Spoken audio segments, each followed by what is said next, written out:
B2C itu bisnis yang seasonal. Ya. Ada peak season, ada low season. Kalau low season kita jadi orang kaya, mobilnya banyak itu di parkiran. Kalau minjemin uang sama Asam mah enak, banknya seneng. Kenapa?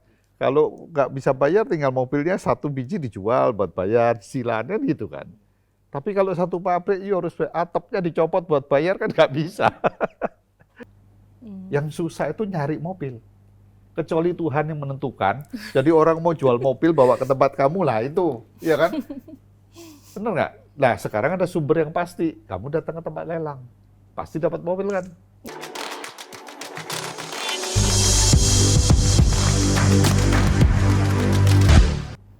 Halo, selamat datang di podcast Bareksa Insight bersama saya Hanum Kusuma Dewi. Dan saya bersama dengan Head Investment Bareksa, Christian Halim. Kami kedatangan tamu yang spesial nih, karena mereka ini direksi dari sebuah perusahaan logistik yang ada di Bursa Efek Indonesia, yaitu PT Adi Sarana, atau singkatan kodenya adalah ASSA. Oke, mari kita sambut Bapak Projo dan Bapak Suyanto.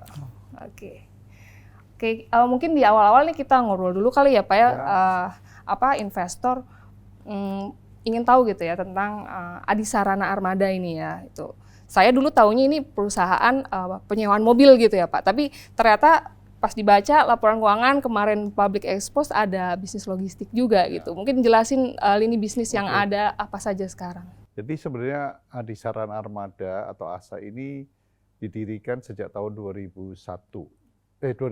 Jadi sekarang usianya udah 21 tahun. Jadi dimulainya itu dari bisnisnya itu menyewakan mobil. Tapi menyewakannya tidak seperti Hertz atau Avis ya, lebih ke korporasi gitu. Jadi B2B marketnya. Nah, kemudian sudah berkembang terus, akhirnya kita menyewakan kepada customernya adalah perusahaan. Nah, perusahaan kalau sudah tidak memiliki lagi armada transportasinya, dia minta, nah truknya saya ada sendiri juga gitu kan. Nah, transportasi akhirnya mereka minta truknya, logistiknya supaya kita yang jalanin juga. Nah, itu masuk bisnis logistik. Nah, kemudian beberapa tahun yang lalu kita juga lihat kalau yang namanya mobil sewa setelah 4 tahun dipakai kan dijual. Nah, dijual kita sudah mikir kalau GCG-nya nggak terkendali, nanti karyawan kita yang kaya sendiri gitu kan. Nah, jadi akhirnya kita bikin untuk supaya bisa transparan, kita kan udah public company, jadi kalau menjual mobil bekas harus dilelang. Kalau dilelang tuh harganya transparan, pembeli dan penjualnya kan banyak. Nah, pada waktu itu hanya melelang pertama adalah mobil-mobil X-nya rental ya. Tapi ternyata bisnis ini memang sangat menarik.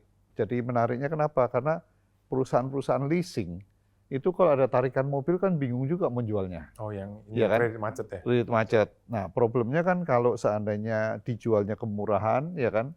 Nah, itu yang dirugikan kan konsumen, debiturnya kan, krediturnya. Jadi kalau lewat lelang itu lebih transparan. Nah, tahun 2018 kalau nggak salah itu pemerintah mengharuskan untuk semua tarikan lewat lelang.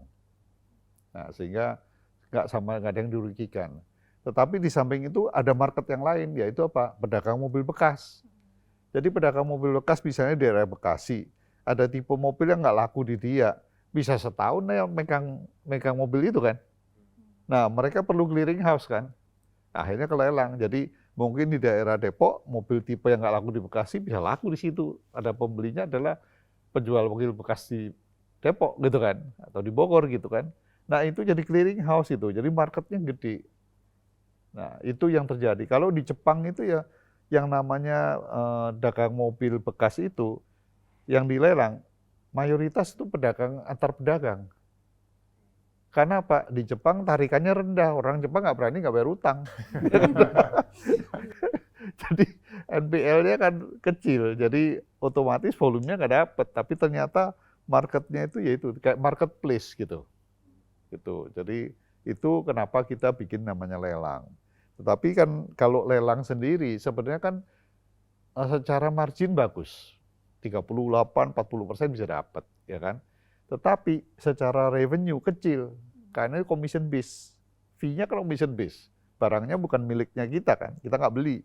Orang punya barang, kita bantu jual.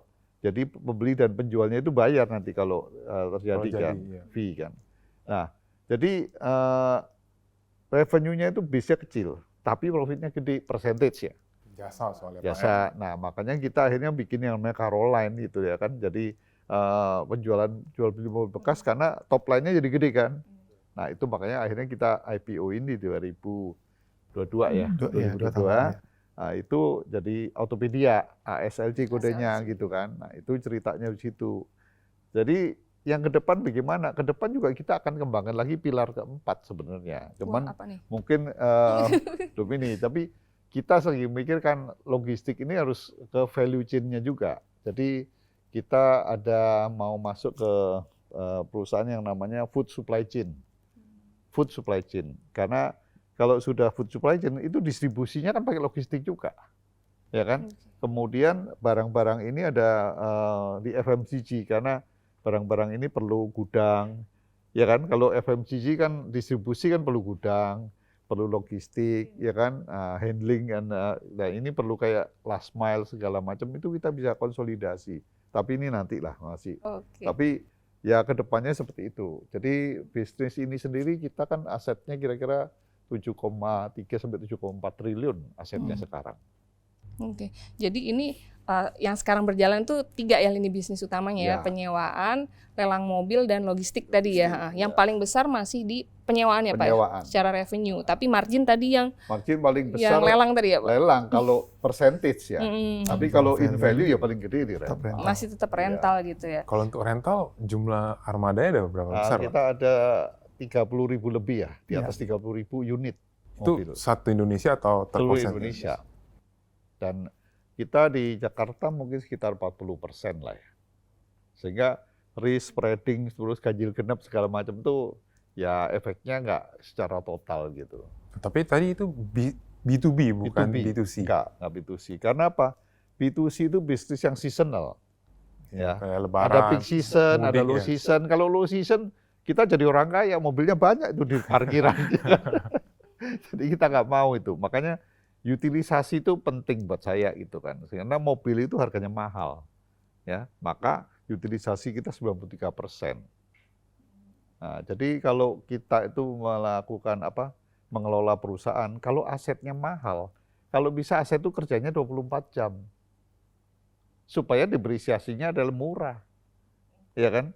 Jadi kan kadang-kadang orang beli mobil mewah gitu kan, pakainya Sabtu Minggu aja karena sayang katanya gitu kan. Nah, itu per kilometer mahal itu, ya kan? Kan logikanya nggak jalan itu kan. Nah, makanya banyak sekarang perusahaan-perusahaan yang mulai mikir lebih rasional, udah sewa aja gitu. Nah, itu sewa tuh per bulan hitungannya atau gimana? Per bulan ya? Per bulan. Per bulan bisa sampai 4 tahun gitu ya. Bisa tuh kalau mau, ini segala jenis merek gitu atau?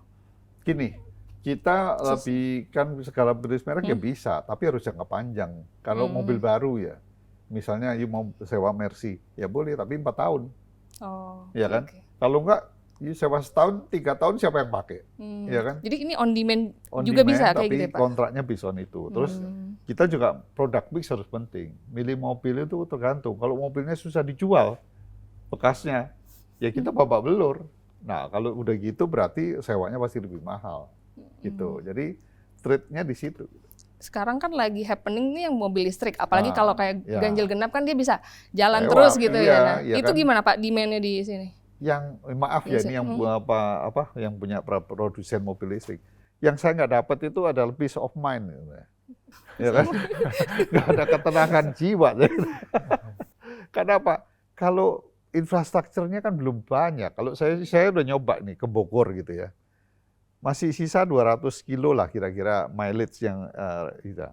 Tapi begitu sampai Bogor karena hujan sama macet, sampai dari ujung tol ke ujung tol itu sudah habis 100 kilo.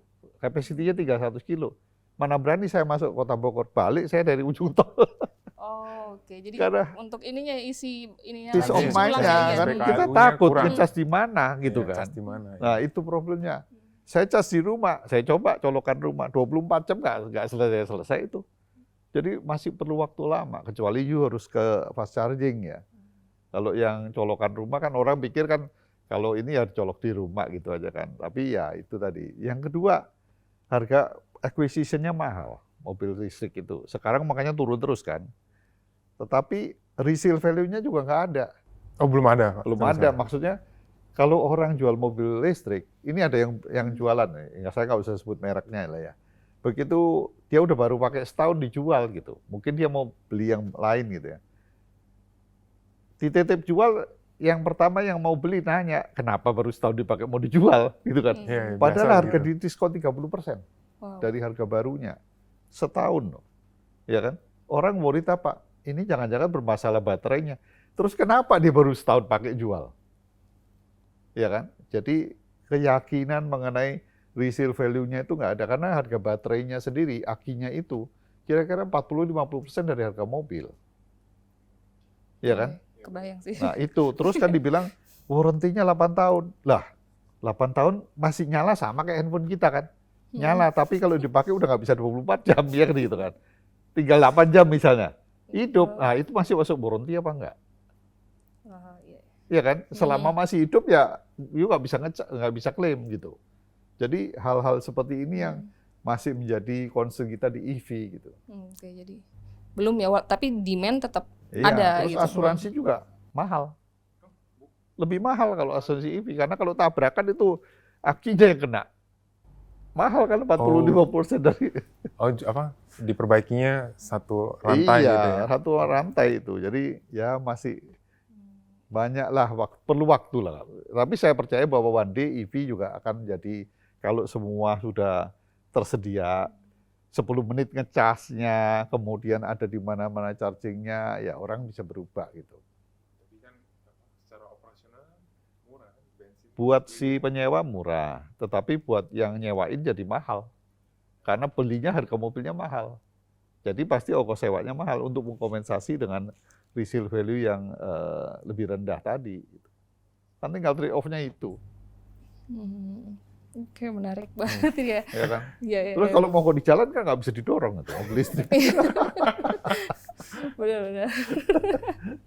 Oke, ini terkait dengan ini ya, kinerja pertumbuhan ya laba gitu ya dari ini tadi bisnis rental ini seperti apa Pak targetnya dan potensinya Ini. untuk tahun ini nih? Kalau rentalnya sendiri itu kita growth. Ini kalau kita ngomong secara total ya, ASA Group sendiri, karena ASA tiga pilar. Satu rental, satu mobil bekas, satu adalah logistik, ya end to end semua. Nah, kalau profitability mestinya sih bagus ya. Tahun ini kita mungkin ya targetnya di atas 200 sampai 240 miliar lah net profit after tax-nya. Tapi ini kan kita belum tahu, ya kan? Kenapa? Kita baru 1 quarter. Antara quarter 2 sampai quarter 4, who knows kan? Situasi tingkat bunga bisa naik, kemudian situasi perang di mana-mana, kemudian musim ini mempengaruhi daya beli, ya kan? Nah, ini semua, suku bunga udah naik nih, BI barusan. Iya, ini financing cost ini udah jadi naik belum? kita kebetulan memang dapat yang kompetitif dan kita nego juga sama banknya kan. Kalau semua dinaikin ya nggak ada yang tahan kan. Jadi akhirnya bank juga dia harus nurunin margin kan. Jadi karena skala kita adalah besar sehingga kita juga bisa menekan harganya. Jadi cost WACC kita, average cost kita untuk funding itu cuma sekitar 7% interest ya efektif ya. Ya. Jadi very kompetitif lah compare to others gitu ya.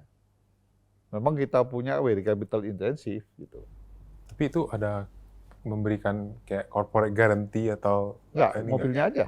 Mobilnya aja. Kalau Mobilnya memang aja. ini udah gagal Jadi, bayar satu, udah ambil satu aja. Iya, Harus makanya enak kan? satu company yang harus diambil. Kalau minjemin uang sama ASA mah enak, banknya seneng. Kenapa? Kalau nggak bisa bayar, tinggal mobilnya 1 biji dijual buat bayar cicilannya gitu kan. Tapi kalau satu pabrik, harus atapnya dicopot buat bayar kan nggak bisa. Jadi risk buat bank itu sangat rendah. Makanya appetite untuk bank itu enak di tempatnya ASA Ini ini. bisnis berarti lukratif ini. Iya. Kalau dari sisi persaingan Iya. gimana Pak? Ini saya cerita dulu yang tadi nanya profit. Yang namanya bisnis ASA ini seperti natural hedging rentalnya, natural hedging. Apa artinya? Jadi kalau ada inflasi, ya kita juga untung ada inflasi. Kenapa? harga mobil baru naik. Ya kan? Sewanya pasti naik kan? Ya kan? Sewa sesuai itu. Kemudian resale value-nya naik nggak? Naik. Mobil bekasnya juga naik harganya. Iya kan? Nah, margin saya kan beli 4 tahun yang lalu. Untungnya tambah gede kan kalau jual mobil bekasnya. Iya kan? Nah, itu makanya kayak natural hedging. Jadi sama seperti orang punya properti. Ya, kalau kamu punya gedung, itu sewa kan dapatnya kecil-kecil. Tapi begitu 4 tahun kemudian gedung itu lu jual, replacement value-nya kan tinggi. Iya kan? Nah, untungnya kan di sana. Nah, kita punya 30.000 gedung tuh. Kalau konotasinya kan. Nah, itu tadi. Jadi itu yang namanya harta karun. Kalau di tempatnya Asa itu ada harta karun yang nggak bisa cocok kalau you hitung ROE atau ROI itu nggak cocok. Karena itu series. Keuntungan yang sekarang itu hasil investasi 4 tahun yang lalu. Gitu. Jadi kita makanya ini mungkin kita juga salah yang ngajar juga ya. Belajarnya ROI itu ngukur. Tapi ada bisnis yang nggak bisa diukur itu. Ukuran lebih panjang, harus 4 tahun, 5 tahun. Iya, harus series gitu loh. Series, Jadi dari sana, makanya ini kayak snowball effect kan. Jadi kalau semakin banyak kita invest di tahun ini, 4 tahun kemudian kita akan untungnya gede. Ya karena apa? Inflation Indonesia ini tinggi. Itu berapa sih Pak kalau rata-rata? Itu kan tadi 30.000 gitu ya armada. Itu ada per tahun tuh ada Jual target berapa? ekspansi atau Oh yang iya. harus diperbarui Pasti, berapa gitu? karena kan pakainya 4 tahun. Jadi kalau 30.000, kira-kira 6.000 itu harus diganti. 6.000 Replace, ya. Regenerasi kan. Kalau nggak mobil itu tua semua. Ya, jual, ganti baru. Jadi yang lama itu misalnya 4.000, 5.000, yang baru itu sekitar 1.500 sampai 2.000 mobil. Jadi total kita harus beli 6.500 sampai 7.000 mobil per tahun. Per tahun. Beli mobil baru. Jadi kita itu sebenarnya kerja juga dealer mobil sama bank sebenarnya. Tapi Pak, berarti kan tiap tahun harus jual 4.000, 5.000 mobil. Iya. Itu marketnya bisa absorb. Nah, itu makanya ada lelang. Lelang kita itu Nggak, 1 lelang tahun. maksudnya kan nggak semua orang bisa absorb sebanyak itu. Oh, pasti bisa. Lelang itu besar loh. Besar. Jadi setahun tuh kita lelang berapa? 44.000 44.000 mobil. Itu berarti di Yang luar berhasil dilelang loh. ini juga. Di Ini luar kalau dari lelang yang kan cuma 4.000 Asa. kita. Iya, 4.000. Kita melelangkan itu 45.000. Berarti Itu- orang lain punya itu. Iya, orang lain punya. 44.000 itu kan banyak gitu. dari retail pun bisa ya. Misalnya saya Bisa. punya mobil bekas, Bisa. lewat bisa, ini bisa. bisa. Oh, Bisa. I see. Tapi kalau dilelang, Hmm. rata-rata pembelinya itu kebanyakan itu pedagang mobil bekas. Hmm. Berarti belinya lebih dari satu ya. Oh ya, jadi belinya lebih dari satu terus ke seluruh Indonesia. Dan itu bisa online kan. Hmm. Tuh. Jadi kalau pedagang mobil bekas, yang penting itu ada mobilnya. Orang jago-jago lah namanya pedagang mobil bekas. Pokoknya ada barang, dia bisa ngomong, bisa poles segala macam sampai mobil itu laku. Hmm. Yang susah itu nyari mobil. Kecuali Tuhan yang menentukan. Jadi orang mau jual mobil bawa ke tempat kamu lah itu, ya kan? Bener nggak? Nah sekarang ada sumber yang pasti. Kamu datang ke tempat lelang, pasti dapat mobil kan? Iya. Jadi nggak pusing. Kalau nggak dia apa? Canvassing kan? Nyari orang yang mau jual mobil di Bener sih, gimana? Pak, susah itu ya. Susah kan? Hmm. Makanya saya bilang itu harus dituntun sama yang di atas kan. Nah buat yang jual juga pusing.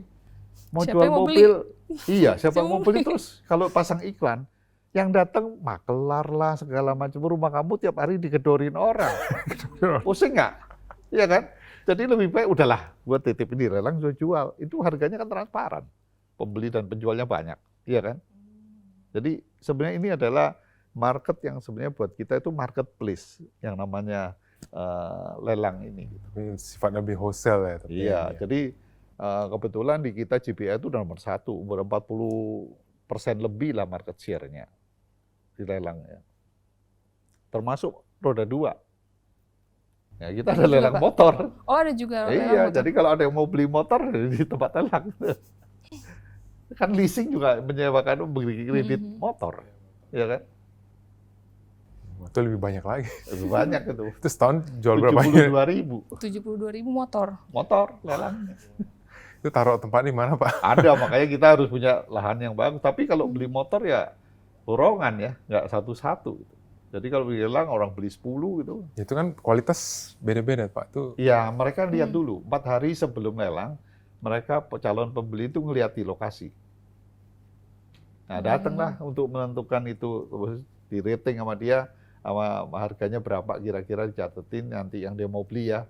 Nah, itu baru ikut lelang gitu. Oke. Menarik nih. Menarik sih ya. Kira-kira kalau Bapak taruh di rumah lelang itu butuh berapa lama untuk laris Gini, rata-rata ya? kita pernah coba nih. Pernah melelang 10 mobil waktu kita ulang tahun itu. Buka harga 10 juta. 10 mobil 10 juta. Ada yang ada Honda dulu, ada satu Honda apa yang itu mobil ya. Dibuka 10 juta, lakunya dalam waktu kira-kira 30 menit itu jadi 400 juta. Ya, karena sekali naik 500.000. Jadi kalau kita taruh harganya di bawah, itu orang yang ngebid itu makin nafsu. Gitu. Jadi seringkali kan orang takutnya salah gitu kan, salah pasang harganya. Iya betul. Enggak ternyata. Jadi di bid murah, asal transparan, akhirnya semua itu ngebid karena pengen dapat harga murah. Dan ini sistemnya online semua ya Pak ya? Bisa online, bisa offline. Oh bukan mulai, saya mau minimum 100 juta nih. Iya. Ya berarti startingnya jangan jauh-jauh dong, mungkin 80 juta. Iya, iya. Ini startingnya langsung 10 juta. Langsung 10 juta, kita mau ngetes saja waktu itu. Jadi pasarnya itu efisien apa enggak? Pakai 10 juta. Satu mobil 10 juta, ya mau nggak beli? Pastilah.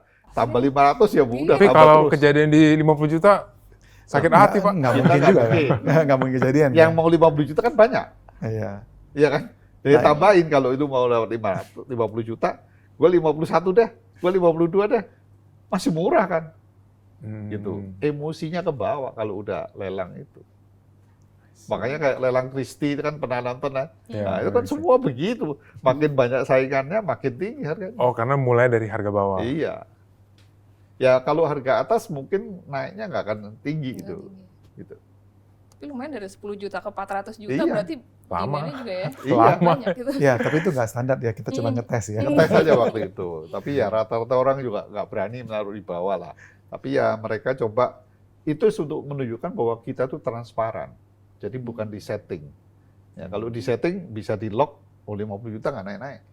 Ya kan? Iya kan, Nah, itu kita bisa mungkin kena. kong kali kong. Nah, Ya. tapi kan ada yang online. Ada online. Yo kan nggak tahu siapa yang online yang ngikut. Jadi disitulah yang namanya transparansi itu terjadi, nggak bisa di cornering. Ya. Dan berapapun harganya sebenarnya ini kan ASLC ya, Iya, tetap dapat kita komisi jadi kan. ada komisi, jadi lelang komisi, harga berapapun terjadi kita nggak ngambil position kok. Ya kan? Bisa nggak sih? Wah, harganya rendah, saya batal Nah, jual. Kalau nggak bisa jual, kita ngomong, kasih tahu, advice, terlalu mahal dipasang harganya. Next lelang kamu turunin gitu loh, ya kan? Sehingga supaya terjual gitu. Itu nggak mungkin tukar pikir Berubah pikiran. berubah pikiran. Oh ini kayak kemurahan nih, saya nggak batal jual. Oh ya Nggak bisa juga, Oh, kalau bisa. dia nggak mau, ya kan? Iya. Misalnya contohnya leasing, kalau dia harus cut loss, kadang-kadang nggak mau kan?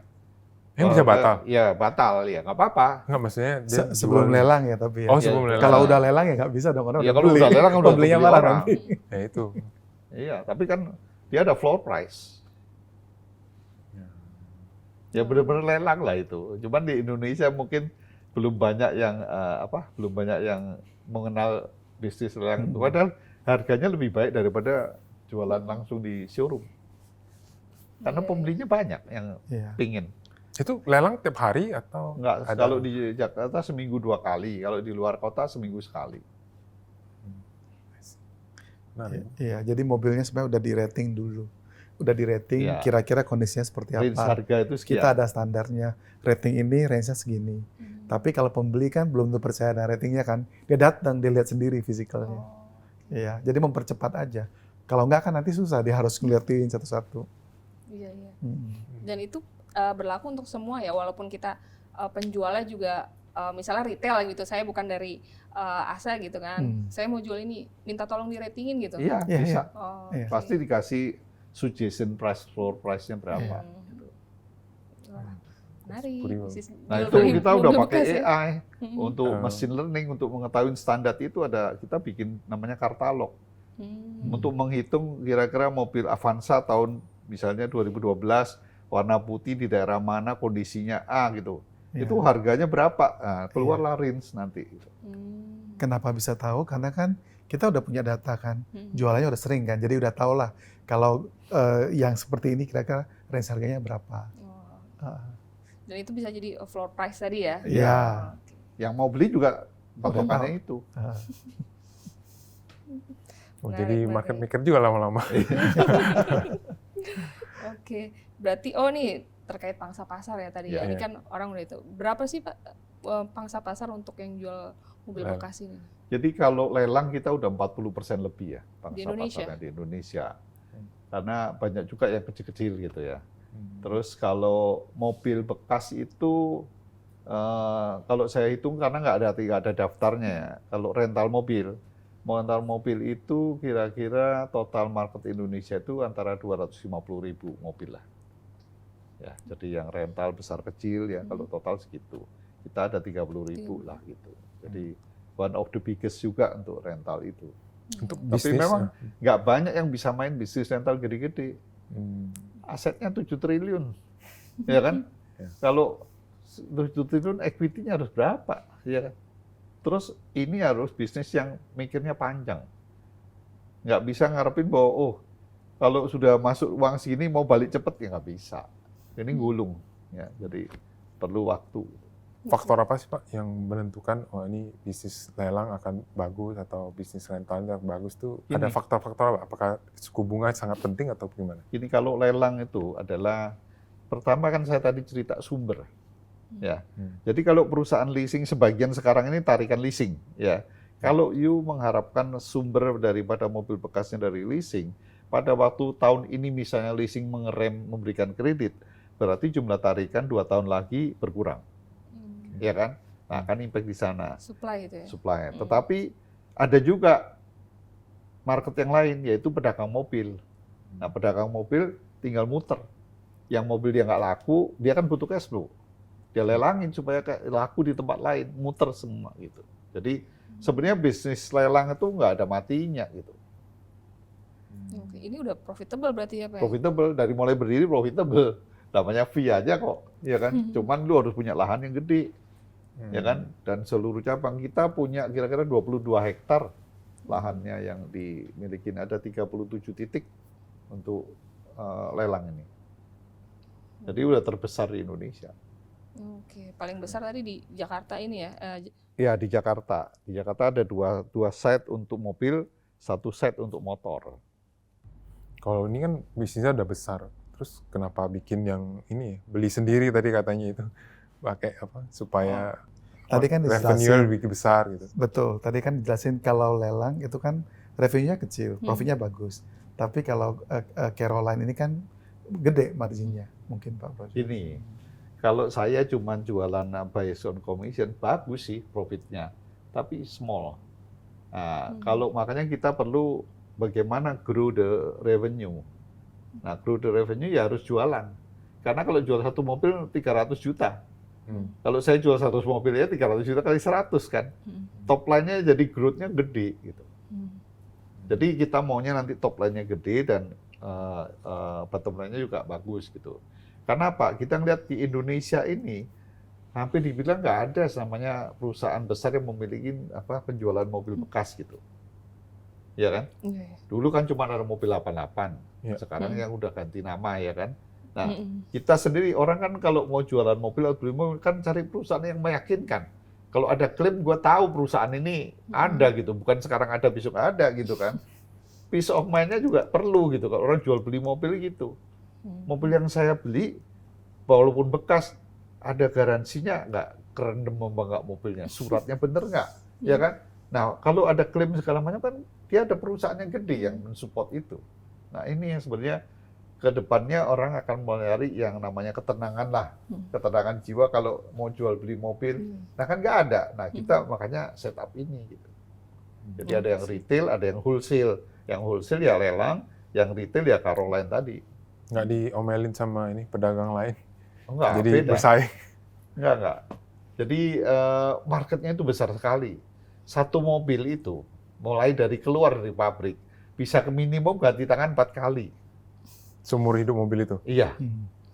Tapi di Indonesia total mobil itu nggak pernah dimatiin. Totalnya ada kira-kira hampir 30 juta mobil di Indonesia. Berarti dari mulai Indonesia berdiri, negara ini berdiri, belum ada mobil yang dibesituakan. Ya kan? Mau yang namanya truk Toyota yang truk buaya, pernah tahu kan? Ada kan? Yang namanya kijang kotak, masih ada itu, ya kan? Jadi totalnya itu populasinya banyak. Tapi kalau kita ngomong normal, ganti 4 kali lah. Artinya kalau market mobil baru versus mobil bekas, market mobil besar itu lebih gede, jauh, ya kan? Makanya kalau you lihat pedagang-pedagang mobil di mana-mana ada itu pedagang mobil bekas, lebih gede dari showroom mobil baru. Iya betul. Iya kan? Betul. Nah itu, jadi marketnya itu besar. Terus kalau harga mobil baru naik terus, kemampuan beli untuk orang yang pertama kali pembeli pertama, mungkin nggak mampu untuk beli mobil baru. Ya kan? Alternatifnya ada mobil bekas yang kondisinya reliable gitu. Nah itu kan market juga. Kalau kamu beli kijang sekarang udah 400-500 juta. Ya coba beli second lah, ya kan? 200 juta, ya kan? Dan contoh begitu, itu marketnya ada besar sekali. Dan ini kalau ngelihat potensi tadi ya, balik lagi ke bottom line itu gimana Pak? Ngelihatnya itu? Jadi bottom line yang kan kita kan sekarang ini kalau ada 3 pilar tadi. Kalau 3 pilar yang namanya rental itu stable, ya, karena revenue-nya udah bisa diprediksi, profitnya bisa diprediksi, ya. Ya kira-kira kalau tahun ini ya bisa 200-an, 250 miliar lah gitu kan. Tapi kalau yang namanya logistik, nah ini kan kemarin tahun lalu Antraja kan rugi nih, ya kan. Nah first quarter ini dia udah bisa untung netnya berarti 13 miliar ya, 13 miliar. Artinya apa? Sekarang udah mulai ketemu pattern yang benar. Jadi karena kalau dulu tuh kita kan kalau orang nanyain mengenai Antraja, berapa pengiriman volumenya? Ya kan? Selalu begitu. Nah, selalu gitu. Iya. Dikirim banyak tapi kalau rugi kan tambah babak belur itu, ya kan? Jadi variable loss nih Pak. Iya, makanya akhirnya kita nggak mau. Jadi akhirnya kita squeeze. Karena apa? Karena yang namanya e-commerce sekarang kan udah nggak mau bakar uang juga nggak bisa karena udah IPO kan. Akhirnya market akan adjusted gitu kan. Nah kita juga pada waktu dulu dengan main dengan e-commerce kan disuruh buka cabang di mana-mana gitu kan supaya dapat volume. Nah sekarang kan nggak bisa. Jadi kita squeeze, melakukan streamlining ya operation sehingga size yang cocok di kita itu berapa yang bisa break even itu. Nah kita ekspektasi sekitar 450 ribuan lah.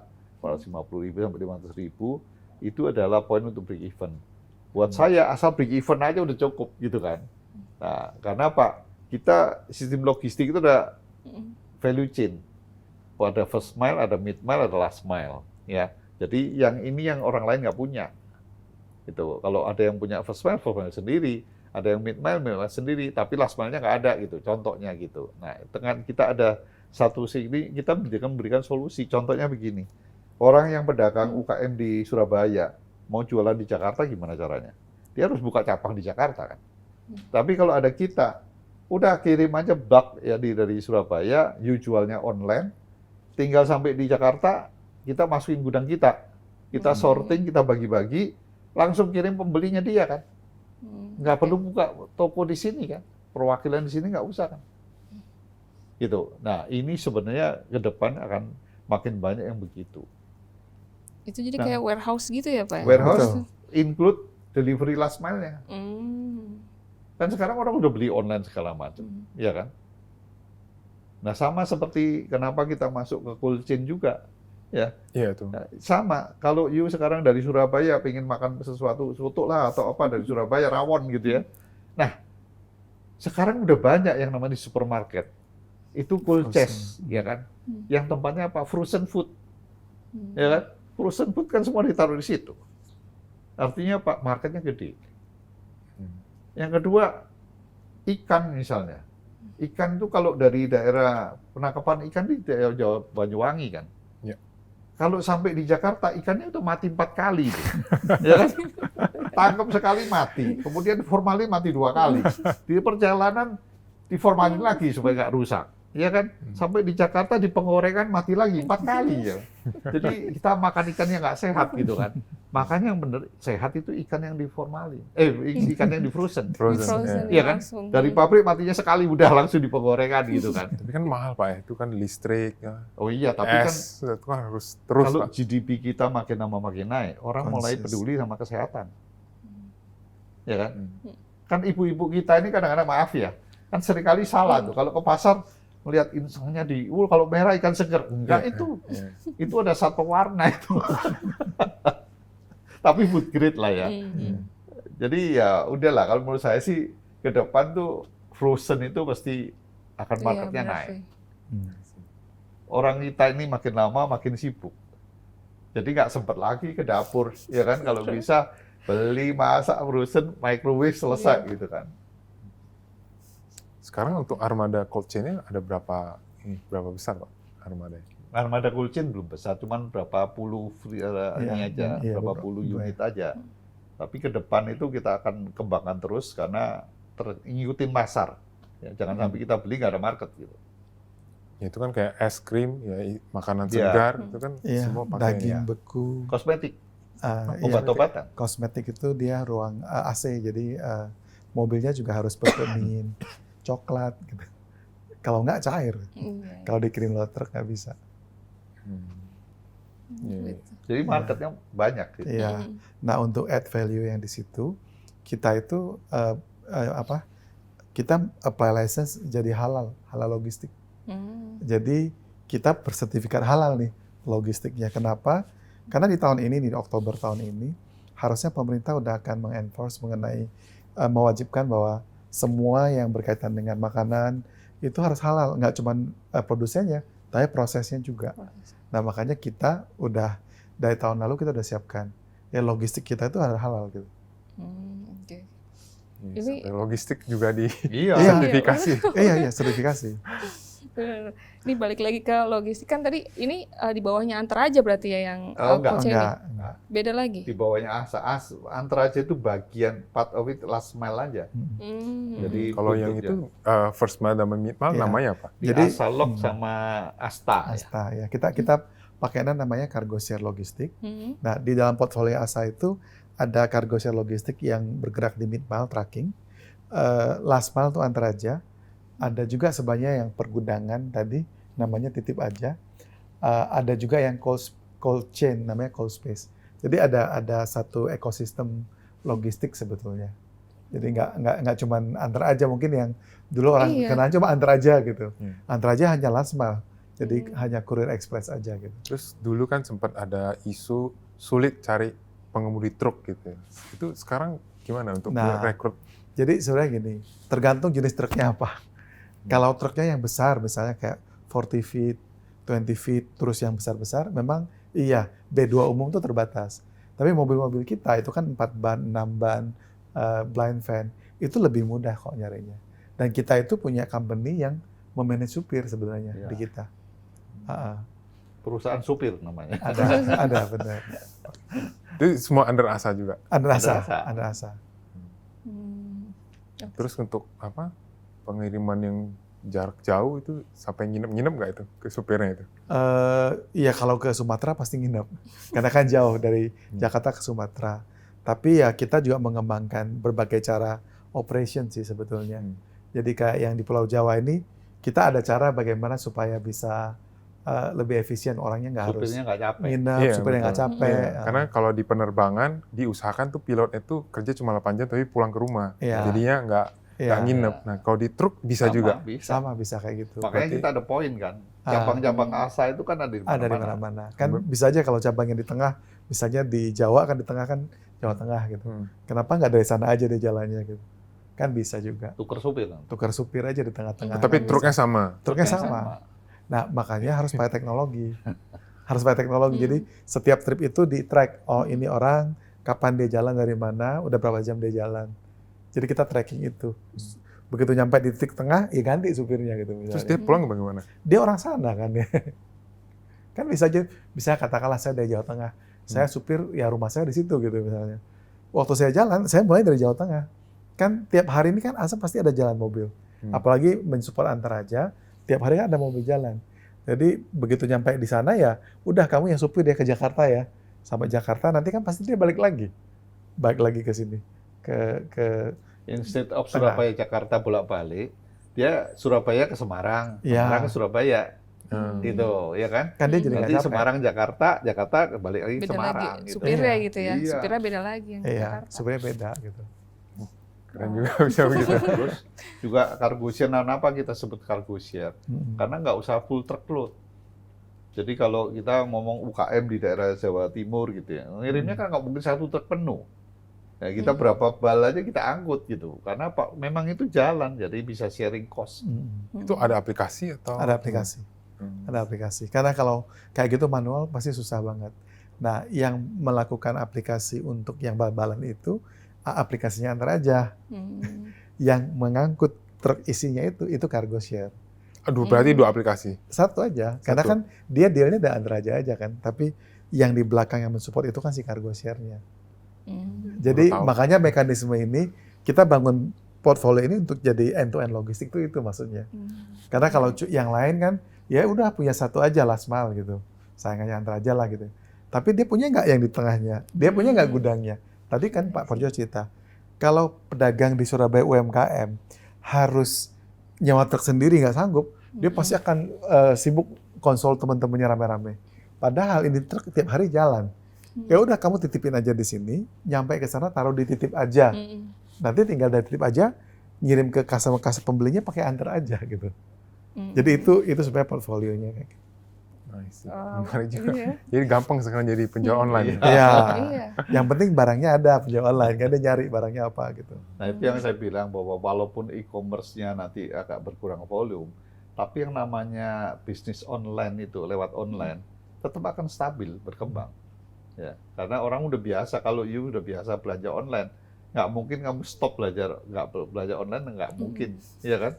Udah menjadi habit sama Iya. convenience gitu. Hmm. Iya. Tinggal siapa yang ngambil, siapa yang nganter kan itu. Hmm. Ya. Oke. Ini saya mau tanya yang soal Antar aja lagi ya Pak ya. Karena kan dia dulu kan di salah satu e-commerce tuh dia salah satu yang apa sih gratis gitu dan itu selalu yang Free ongkir. free Ya. ongkir yang di atas gitu Ya. pilihannya gitu. Nah sekarang kok udah bukan Antar aja gitu. Iya. Itu kenapa sih Pak? Jadi waktu dulu mungkin lagi rame-ramenya bebas ongkir atau free ongkir, kan e-commerce kan lagi growing tuh. Hmm. Mereka ya subsidi ya mereka bakar.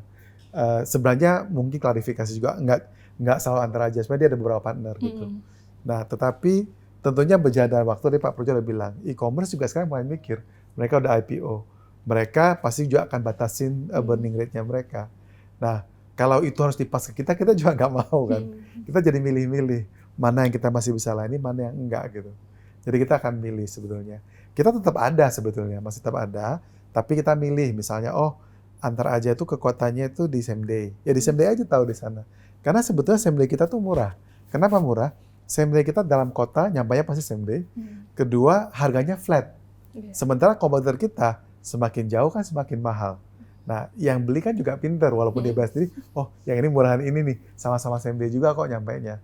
Nah, jadi itu yang kenapa mungkin kondisi yang dilihat seperti itu. Bisa flat walaupun jauh. Nah, flat itu gimana, betul. Pak?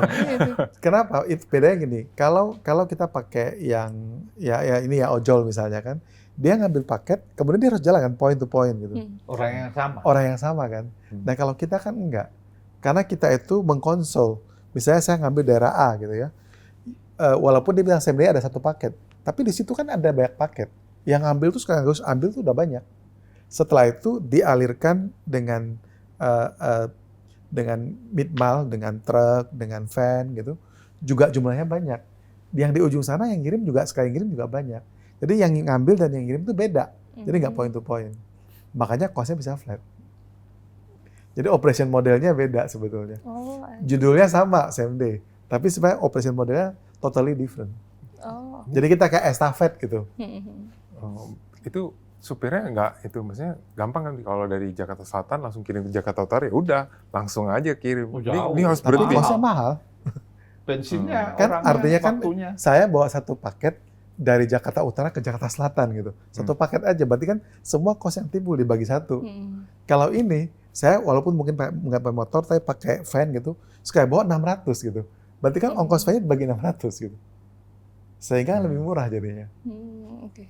Ini apakah ini salah satu strategi kan Antara Aja kan sebelumnya masih rugi gitu ya. Nah, apa dengan yang sistem seperti ini yang membuatnya lebih Efisien. profitable gitu dan Iya. efisien di tahun ini gitu? Kalau itu mungkin sedikit beda. Tadi Pak Projo udah cerita. Kalau dulu Antara Aja kan waktu bangun tuh kan di mana-mana tuh titiknya, karena kan kita diminta menyediakan layanan itu ketika oleh e-commerce. Padahal di titik-titik yang jauh itu volumenya belum tentu cukup. Artinya kan kita rugi kan sebenarnya. Nah, dengan keadaan sekarang kita bilang yang ujung-ujung kita tutup deh, nggak usah ada lagi gitu, nggak usah ada lagi, kita batasi aja yang lebih dense gitu. Nah, dengan seperti itu kan jadi lebih efisien. Karena begitu titik itu ditutup, berarti kan jalurnya truk yang tiap hari udah nggak ada, kan kosnya lebih murah. Karyawan yang ada di sana juga udah nggak ada lagi kan jadinya. Nah, itu satu sebenarnya. Pelanggan yang sana kasihan Pak, nggak terlayani. Pasti dia akan cari yang lain. Sip. Karena daripada kita beli 5 rugi, udah kamu deh yang sendirian ke sana. Mungkin lebih untung, kamu jauh untung, yang lainnya juga rugi kan. Iya kan gitu. Jadi pilih yang masih Kolaborasi. profitable lagi gitu ya, jadinya, kolaborasi ya. Kalau nggak kamu tanyanya volume berapa, next time nanyanya profitnya berapa. Bagus nih. Iya, jadi kita kolaborasi. Mungkin ini nih, yang Chris tadi bilang gitu kan, nih ngelihat harga saham ASA nih 3 tahun terakhir kok bikin putus asa gitu loh. Itu gimana Pak komentarnya? Ini. Apa ini berhubungan sama kinerja atau mungkin kasih inilah Pak, biar investor, kita bukan kasih janji atau apa gitu ya Pak, mungkin dari strategi atau potensi kinerja dari perusahaannya Mungkin gimana saya gitu? boleh tambahin dulu. Menurut saya sih yang bikin turun nih karena Antara Aja merugi nih. Ya. Kenapa nggak sekalian ini di spin off supaya ASA bisa bagi dividen? Dari Rindu dividen Pak, belum lama nggak dapat Pak. Kita kalau spin off itu kita nanti spin off-nya di seluruh logistik. Ya, karena kalau nggak bisa di spin off cuma Antara Aja. Ya, karena Antara Aja bisnisnya kan depend on e-commerce sekarang. Ya, tapi e-commerce tuh sama lah. Seperti kalau kita ngomong analoginya kayak es krim. Ya, e-commerce tuh kayak kunnya es krim, nggak enak dimakan, ya kan? Tapi bisa dipegang, gitu kan? Benar nggak? Yang enak itu kan krimnya sebenarnya. Jadi kalau krimnya sendiri di tangan juga nggak ada harga, benar nggak? Tapi kalau es krimnya ditaruh di kun, ada harga nggak ini? Nah itu. Jadi bisnis logistik itu kayak gitu. Jadi kalau bisnis logistik itu marginnya tipis sebenarnya. Ya, tapi kalau dengan e-commerce tadi, itu kita bisa reach out distribution-nya. Karena volumenya lebih gede, kemudian areanya coverage-nya lebih gede gitu kan. Dan rutin tiap hari ada gitu kan. Itu captive gitu. Ya.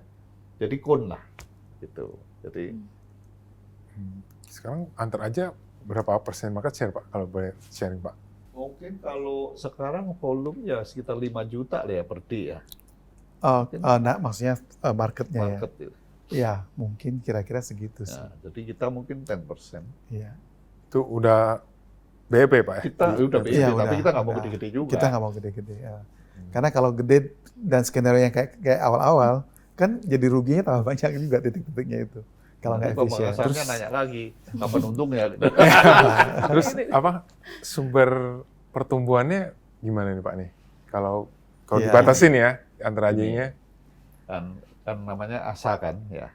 Jadi kan ada macam-macam. Rentalnya stable. Jadi kalau kurut sampai 10% itu udah rutin lah, ya kan. Kemudian yang gede lagi adalah tempatnya Autopedia, ya. Karena dengan adanya penjualan mobil bekas, kemudian lelang segala macam juga akan growth dan profitable. Kemudian dari Antara Aja ini adalah ada cargo share, semuanya satu sistem ekosistem akan jadi gede di situ, ya. Tapi memang kita nggak akan bisa expect seperti kayak dulu lah, volumenya bisa 2,5 juta. Gitu. Tapi kita ngarepin bahwa stable dulu. Kita berharap 2 tahun ini marketnya stable dulu, kemudian customer-nya itu juga mulai adjust. Yang namanya ongkir tuh nggak ada di dunia ini bebas ongkir, ya kan? Kalau selama masih ada bebas ongkir, siapa ngirim? Kurirnya kesian kan? Nah, kalau sudah adjusted itu, maka normal price, kemudian adaptasi terhadap market apa yang harus dibayar oleh konsumen berapa, itu volumenya akan otomatis growing, ya kan? Karena sekarang ini boleh bilang e-commerce kita ini masih infant ya. Kalau kamu beli barang mahal, berani nggak lewat e-commerce? Nah, nggak berani kan? Saya mau lihat barang, Pak. Iya kan? Makanya kalau di Amazon kamu berani kan? Nah, Amazon berani karena dia ada warranty, bisa balikin, ya kan? Nah itu yang sebenarnya kalau ke depan market Indonesia sudah barang-barang yang high value, mulai juga berani dibeli online. Kan kita lihat mulai sekarang aja, semua toko retail setengah mati sekarang, ya kan? Artinya barang tetap orang beli, ya kan? Kemana mereka belinya? Iya kan? Nah, jadi prinsip kita bahwa kalau ke depan itu namanya barang itu bergerak itu pasti ada gitu. Tinggal seperti tadi kalau dari Surabaya mau jualan fisik, repot dia bawa. Ya kan? Tapi kalau bisa online, ya udah yang penting ada yang ngirim gitu. Nah, sejak ongkir ini tidak bebas lagi, Pak, itu apakah terjadi penurunan pertumbuhan di e-commerce, Pak? Turun. Dari berapa ke berapa, Pak? Kalau pertumbuhan e-commerce itu, jadi pada saat awal-awal kan boosting volume itu kan karena ada free ongkir. Barang yang murah-murah juga free ongkir.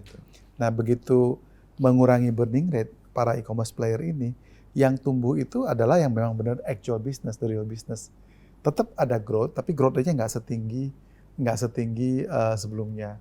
Sebelumnya kan bisa 30-an segala macam. Sekarang rasanya nggak akan setinggi itu. Kalau kita tanya ke semua player-player, mereka semua believe akan tumbuh, tapi nggak akan setinggi zaman dulu gitu. Jadi mereka maintain healthy growth juga. Jadi dia pilih segmen itu gitu. Yang kamu harus perhatiin kan begini, cerita e-commerce itu kelihatan growth, tapi ada digital product. Pulsa maksudnya. Ya Pulsa, ya, BBB, pajak, segala game. macam, STNK, itu semua kan masuk GMV Dia dia. ngitung. Oh, bayar STNK? Iya bisa. Oh bisa bayar PBB juga bisa kan? Iya, Nah, PBB iya. Nah itu Iya. GMV belum tentu sejalan dengan delivery. Oh, jadi yang gede itu bukan barang berarti? Bukan, ya produk-produk digital. Ya. Nah, dan kita ngelihat sih kecenderungan juga di Antara Aja sendiri ya. Sekarang justru kecenderungan adalah barang yang dikirim tuh lebih berat dibandingkan yang sebelumnya. Sedikit lebih berat, artinya yang kecil-kecil tadi mungkin udah hilang, udah nggak ada lagi gitu. Yang Udah bisa shopping lah. Jadi kecenderungan itu ada, tetap ada, growth-nya ada gitu. E-commerce itu yang terbesar itu fashion sama kosmetik. Ya ringan, Pak. Iya. Ya, nah tantangan yang lain kan adalah kalau kita lihat karena mereka mau tentu profitability, both side kan mereka juga marketplace kan, yang beli dapat ongkos biaya platform fee, yang jual kan kena take up rate. Nah ini kan cenderung makin naik juga, karena kan mereka mau memperbaikin inilah profitability kinerja mereka. Nah itu sebenarnya akan jadi membuat pemilik-pemilik barang itu bisa jadi mereka mungkin akan direct, mereka buat multiple channel. Nah makanya di Antara Aja kita itu nggak cuma fokus ke last mile-nya, tapi kalau katakanlah satu merek gitu, dia mau melakukan penjualan omni channel. Kalau dia lewat platform kan kena cas. Kalau dia bisa punya website sendiri atau ngejualnya di combine dengan offline, kan dia akan lebih baik. Nah, makanya kita bisa menyediakan layanan distribusi offline ke toko-tokonya iya, bahkan ke last mile-nya juga bisa. Nah, itu hanya bisa dilakukan oleh kita karena kita punya cargo share yang bisa ke toko-toko dan juga ada Antara Aja yang ke last mile. Bahkan ngurusin gudangnya pun kita bisa. Integrated berarti ini ya? Iya. Jadi memang ke depan logistik itu akan lebih banyak fokusnya ke integrated logistik yang ke B2B. Jadi itu kalau seller cukup pakai aplikasi Antara Aja. Kalau untuk seller itu semua. Iya, betul. Menarik. Mungkin nih udah yang di daftar pertanyaan udah semua. Mungkin pesan dari ini nih direksi ASA untuk meyakinkan investor beli atau invest di saham ASA gitu ya. Oke. Jadi sebenarnya begini kan, kalau ASA ini usianya udah 21 tahun ya. Jadi cukup mumpunin lah dan nggak growth ya. Jadi mulai berdiri sampai hari ini ya growth terus. Kemudian saya tadi cerita bahwa yang namanya ASA itu backbone-nya masih di rentalnya, ya kan? Rentalnya kita punya EBITDA kan sekitar 1,3 triliun, ya. Jadi capacity ASA untuk invest nanti growth-nya juga di samping organik juga ada unorganic growth, ya kan? Kemudian juga kalau kita lihat 3 pilar yang ada di ASA ini semuanya strong gitu. Jadi yang itu yang membuat sebenarnya buat investor itu lebih yakin lah perusahaan ini nggak besok tutup gitu atau di listing gitu ya. Jadi kita kalau dilihat dari pemegang sahamnya memang bukan tipikal yang hit and run gitu ya. Jadi pemegang saham kita kan grupnya Triputra, Pak Teddy Rahmat segala macam, memang tipikalnya adalah industrialis. Jadi long term gitu. Jadi tapi harus growth gitu. Nah itu makanya kalau kita lihat di tempatnya ASA, memang kalau growth-nya nggak loncat-loncat tetapi stable gitu. Nah jadi buat kita juga memang kalau kenapa 3 tahun yang lalu itu tidak bagi dividen, karena kita lagi growth engine-nya lagi di develop ya, sehingga perlu untuk investment tadi. Nah sekarang ya mudah-mudahan kita bisa lakukan sesuatu yang lebih baiklah ke depan gitu pada si investor itu. Oke, mungkin bagi dividen mungkin tahun ini. Ya itu kan kita nggak bisa ngomong di sini. Atau share buyback lah Pak, at least Pak. Kalau share buyback ini ada positif ada negatif. Ya, positifnya ya mungkin ke confidence daripada customer itu, investor itu lebih naik gitu kan. Tetapi negatifnya liquidity-nya berkurang. Ya, ASA ini kebanyakan nggak ada yang mau jual. Bener. Kalau ngomong saya mau beli 50 miliar hari ini di pasar, nggak dapat barangnya. Karena orang nggak mau lepas gitu. Jadi nungguin momentumnya. Karena ya barang bagus ya, jadi nggak mau. Fundamental lagi. Iya. Asetnya kan cukup lumayan kan, jadi dan liquid. Jadi kalau saya mau jual aset itu, hari ini saya jual, wah kaya raya ya. Iya. 40.000 mobil Pak. Oke. Itu tadi ya diskusi ngobrol-ngobrol lah sama direksi ASA, ini menarik banget ya tentang bisnis transport penyewaan mobil, lelang sampai ke logistik ya. Semoga bisa bermanfaat dan bisa ngasih insight buat smart investor semuanya. Terima kasih udah nonton podcast kali ini, sampai jumpa di episode berikutnya.